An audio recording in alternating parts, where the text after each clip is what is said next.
একটি আইসক্রিম উপহার দেয়, কারণ সেই উঠানে একটি বিরাট আইসক্রিমের গাছ ছিল। তুলানগর নামে এক ছোট্ট গ্রামে মিচকি শিয়াল তার মা বৃদ্ধ শিয়ালিনী ও তার একমাত্র মেয়ের সাথে বসবাস করত। মিচকির স্ত্রী মারা যাওয়ার পর থেকে মিচকির বৃদ্ধা মা মিচকির মেয়েটিকে কোলে পিঠে করে মানুষ করে। মিচকির ছিল এক টুকরো জমি, যেখানে চাষাবাদ করে মিচকির দিন চলত। কি রে বাবা, কি হয়েছে তোর? তোকে এমন মন মরা লাগছে কেন? কি আর বলি তোমায় মা, আমি আজ জমিতে গিয়েছিলাম। জমিটা দেখে মনটা ভীষণ খারাপ হয়ে গেল। এবারও ফসল ভালো হয়নি। কি করব বলো তো? এভাবে কি সংসার চালানো যাবে? তুই এত চিন্তা করিস নে বাবা, দেখবি সব ঠিকঠাক হয়ে যাবে।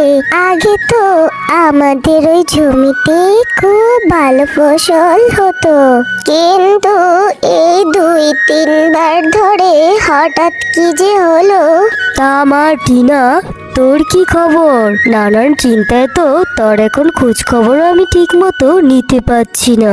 বাবা, এই তো আমি। জানো, আজ না আমি দাদিমা আর তোমার ছবি এঁকেছি। ও বাবা, তাই বুঝি? খুব ভালো করেছিস আমার লক্ষ্মী মা। তা মা, তুই ঠিকঠাক মতো খাওয়া দাওয়া করিস তো? না রে বাবা, টিনার যে খাওয়া দাওয়া খেতে দিলে বলে যে বাবা না আসলে খাবো না, এরকমটাই বলে। কতবার যে আমি খেতে বললাম। এটা কিন্তু মোটেও ঠিক না মার্টিনা। আয় আমার সঙ্গে, এবার আমরা সবাই মিলে খাওয়া দাওয়া করব। এভাবেই সুখে দুঃখে তাদের দিন কাটতে থাকে।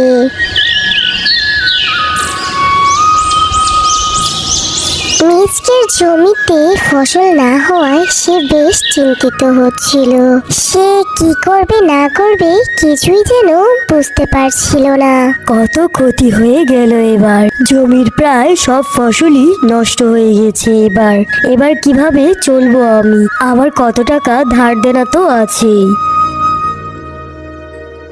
কি রে বাবা, কি ভাবছিস এত? তুই মুখটা এত মলিন লাগছে কেন? তেমন কিছু না মা, বলছিলাম কি এবার আমি জমিতে ফসল আবাদ আর করবো না। ফসল তো ভালোই হচ্ছে না, তাছাড়া অনেক ধার দেনাও দিন দিন বাড়ছে। ফসল না ফলালে সংসার কি করে চলাবি বাবা? আর খাবো কি আমরা? বাবা, আমার মাথায় না একটা বুদ্ধি আছে।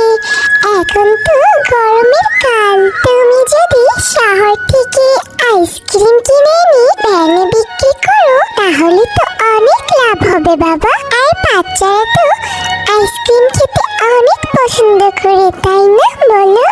হ্যাঁ রে মা, কথাটা তুই মন্দ বলিসনি, কিন্তু আইসক্রিম কেনার টাকা কোথায় পাবো?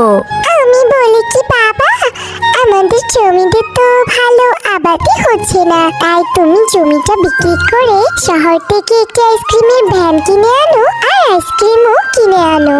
না না বাবা, তোর শহরে যাওয়ার কোনো দরকার নেই। তুই আমাদের সেই জমিতেই ভালো করে ফসল ফলা।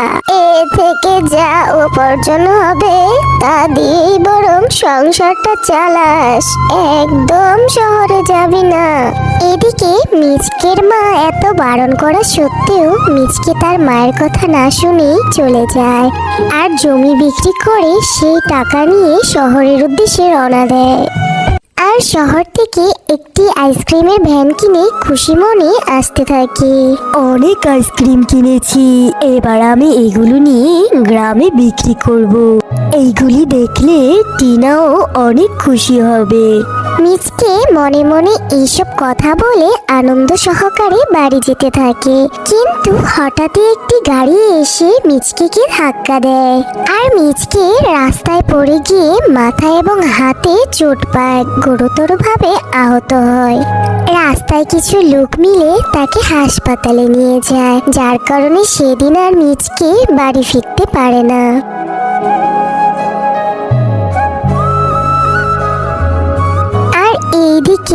আজকে বাড়ি না ফিরায় টিনা ও তার দাদিমা অনেক চিন্তিত হয়ে যায়।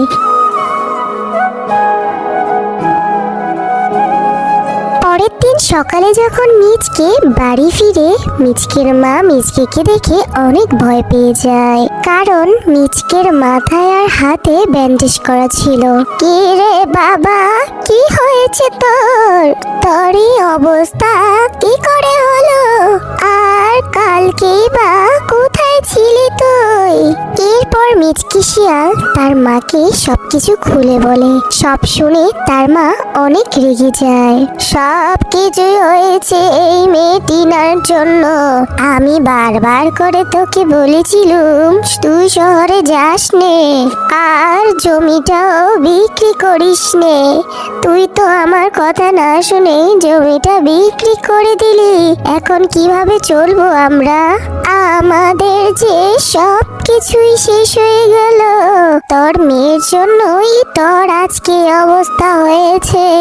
এ মেয়ে একটা অপয়া। এই টিনা, তোকে কে বলেছিল রে আইসক্রিমের কথা বলতে? তোর জন্যই আমার ছেলেটা আজ মরতে বসেছে। তুই যখন আইসক্রিম বিক্রির কথা তুলেছিস, এখন থেকে তোকে আইসক্রিম বিক্রি করতে হবে, এই আমি বলে দিলুম নে। তার দাদিমার কথা শুনে টিনা সেখান থেকে মনটা খারাপ করে চলে যায়। টিনা তাদের ঘাটলা পার এসে কাঁদতে কাঁদতে বলতে থাকে যে আমার জন্য এসব হয়েছে, আমার জন্যই আমাদের জমিটা গেল, আবার আমার বাবারও এই অবস্থা হয়েছে। না, এখন আমাকে যে কোনো উপায়ে আইসক্রিম বিক্রি করতেই হবে। কিন্তু আমি আইসক্রিম কোথায় পাবো? আর আইসক্রিমের গাড়ি বা কোথায় পাবো? কি করবো এখন আমি?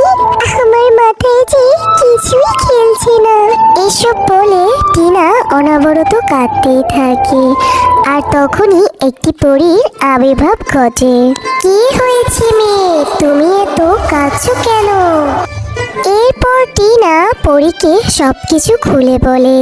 সব শুনে পরীর মনে অনেক মায়া হয়, আর টিনাকে একটি আইসক্রিম উপহার দেয় আর বলে, শোনো মেয়ে, তুমি এই আইসক্রিমটা নিয়ে গিয়ে তোমাদের বাড়ির উঠোনে রোপণ করবে।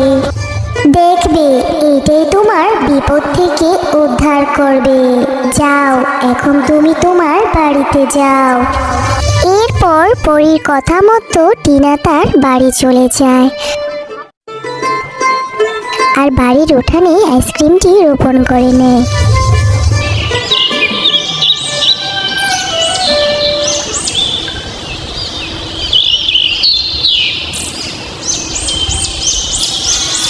এরপর পরের দিন যখন টিনা তাদের উঠানে যায়, সে অবাক হয়ে যায়, কারণ সেই উঠানে একটি বিরাট আইসক্রিমের গাছ ছিল। গাছে অনেক আইসক্রিম ধরা ছিল। কি অবাক করার বিষয়, আইসক্রিমের গাছ! আইসক্রিমের আবার কখনো গাছ হয়? এই সব কিছু মনে হয় ওই পরী আন্টির জন্যই হয়েছে।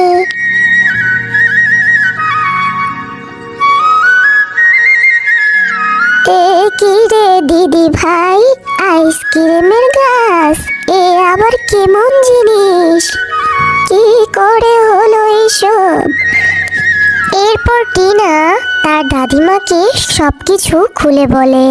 আমাকে তুই ক্ষমা করে দে রে দিদি ভাই, আমি তোকে অনেক কষ্ট দিয়েছি রে। আমি তোকে অপয়া বলেছি, তুই অপয়া না রে, তুই হলি আসলে একটা লক্ষ্মী।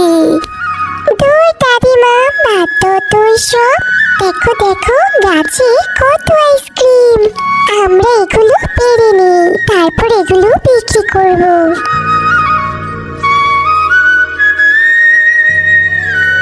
এরপর থেকে টিনা ওই আইসক্রিমের গাছ থেকে আইসক্রিম পেরে গ্রামে গ্রামে বিক্রি করতে থাকে, আর তাদের সকল অভাব দূর হয়ে যায় এবং এভাবেই ভালোভাবে সুন্দরভাবে দিন কাটাতে থাকে। হ্যালো বন্ধুরা, গল্পটি ভালো লেগে থাকলে চ্যানেলটি সাবস্ক্রাইব করে দিবেন এবং পাশে থাকা বেল আইকনটিতে প্রেস